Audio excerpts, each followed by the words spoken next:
আমদানি করা কয়লা, প্রাকৃতিক গ্যাস এবং পারমাণবিক শক্তি নির্ভর জ্বালানি মহাপরিকল্পনা বাতিলের দাবি জানিয়েছেন দেশের বিশিষ্ট জনেরা।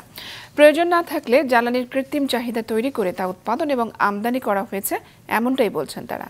জ্বালানির নীতিতে সুস্পষ্ট পদ্ধতি গ্রহণ করতে না পারলে ভবিষ্যতে বড় ধরনের প্রাকৃতিক বিপর্যয়ের আশঙ্কাও করছেন কেউ কেউ। মাতারবাড়ি 1 কয়লা বিদ্যুৎ কেন্দ্র ব্যক্তি বা কোনো গোষ্ঠীর স্বার্থে নয়, জ্বালানি নীতি তৈরি করতে হবে দেশের স্বার্থে। কিন্তু বিগত সরকার যে নীতি গ্রহণ করেছিল তা দেশবিরোধী। এ কারণেই এই নীতি বাদ দেওয়ার আহ্বান জানিয়েছেন দেশের বিশিষ্টজনেরা। বিদেশি স্বার্থের পেছনে সকালে জাতীয় প্রেস ক্লাবে এ সংক্রান্ত এক আলোচনা সভায় দেশের বর্তমান জ্বালানি নীতি নিয়ে প্রশ্ন তোলেন তারা। বলেন, দেশে 16,000 মেগাওয়াট বিদ্যুৎ ব্যবহারের সক্ষমতায় গড়ে ওঠেনি। এই চাহিদার বিস্ফোরণটি কেমন যে 2041 সালে আমাদের 65,000 মেগাওয়াট বিদ্যুৎ লাগবে। আমরা এখন কতটুকু ব্যবহার করছি? আমরা এখন 16,000 মেগাওয়াটই বিদ্যুৎ ব্যবহার করতে পারি না। আর 2041 সাল আসতে আমাদের বাকি রয়েছে আর মাত্র 17 বছর। আমাদের সেটা 65,000 মেগাওয়াট হওয়ার তো আজগুবি হিসেবগুলো দেওয়ার তো কোনো মানে নেই। সেই পিএসসি এখন আবার নড়াচড়া করছে। সেই প্রোডাকশন শেয়ারিং কন্ট্রাক্ট যদি চলে, সেই এলএনজি প্রজেক্টগুলি যদি অব্যাহত থাকে, সেই নিউক্লিয়ার যদি অব্যাহত থাকে, সেই রামপাল যদি অব্যাহত থাকে, তাহলে পরিবর্তনটা কোথায় হলো?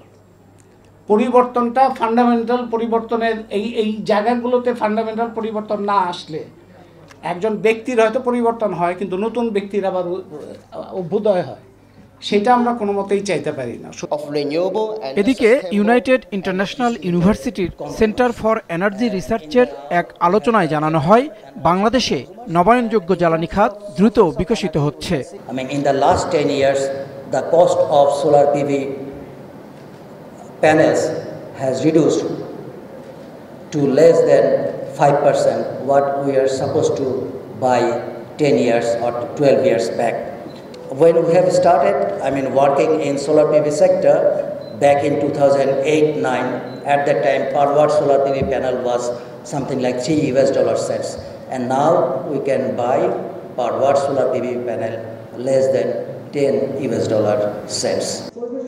অনুষ্ঠানে অংশ নিয়ে জ্বালানি উপদেষ্টা বলেন, কোনো পেশি শক্তি কিংবা ব্যবসায়ী সিন্ডিকেটের উপর ভর করে অন্তর্বর্তী সরকার দায়িত্ব নেয়নি। কাজেই দেশের জন্য ভালো কিছুই করতে আগ্রহী তারা।